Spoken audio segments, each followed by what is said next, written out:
You don't have to have the highest production value or a huge crew. You can do it yourself, you can make it yourself, and just getting that story out there and finding people who want to collaborate with you because of your unique vision. I think that's what's kind of the key to emerging filmmakers.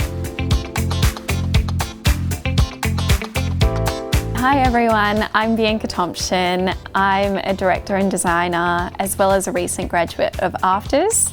So I did the BA in Screen, and at the completion of that I was thinking, oh God, like what am I going to do with myself? I have no idea.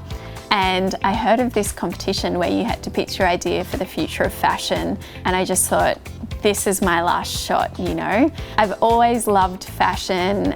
I've never really been into high-end fashion. So I just thought, you know, I have to do something that's resourceful and kind of shows my own stylistic flair. Myself and my co-director, Matt Harvey, pitched this concept to Emil Sherman, Jean Sherman and Neil Peplow, and we ended up winning the thing, which we couldn't believe. And that really kept me occupied for all of this year really, because I designed the costumes for the film, which is called Who's a Fly Bird, and co-directed it as well.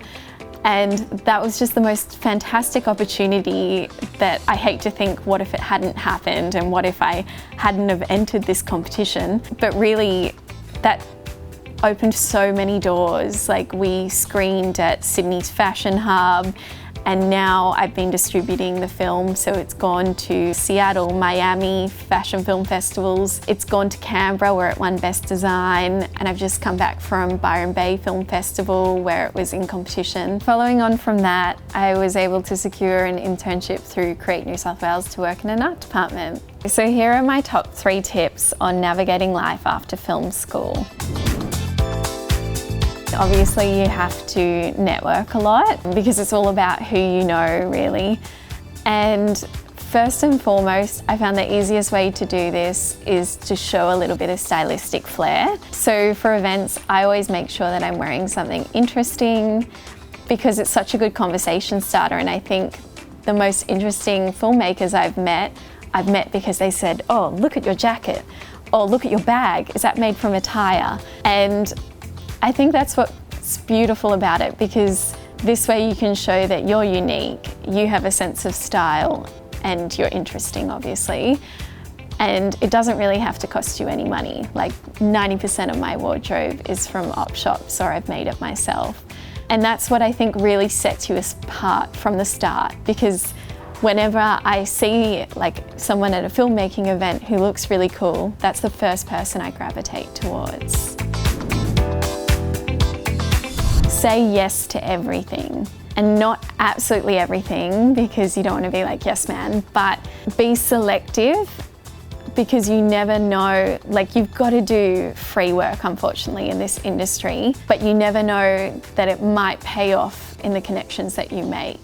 And some of the best things I've ever done, like going to work on a film set in London, or this internship that I'm going to do with Create New South Wales, that all came from me doing free work. And it's just so rewarding. You never know where it's going to lead, and on every job you learn something different. Really make sure you know what your unique selling point is. Every person out there who has an iPhone nowadays can be a filmmaker. It doesn't really matter if you don't have the snazziest camera, the snazziest gear. It really comes down to the story and having a unique voice, because not everyone has that. And I think there's a real focus on the industry today in having unique voices. There's a real push for female filmmakers, which is really good if you are a female. But first and foremost, I think you've got to flesh out what makes you different and really work that out and express it via what you make. I think it's really important to always be making something. It doesn't really matter what it is. I'm always drawing little designs of costumes or writing little lines down that I find inspiring and cutting out things from magazines. And I redecorate my bedroom once a week with crazy things just to get inspired. And I think all of that feeds into your work and finding your voice. So that's really important too, like just always be making something. If you enjoyed this video, make sure to check out other AFTRS Top Tips videos and subscribe to the YouTube channel. Alternatively, if you want to keep up with what I'm doing, you can check me out on Instagram, which is BEE_Tomchin, TOMCHIN, and I'll make sure to keep it updated with some cool art department things.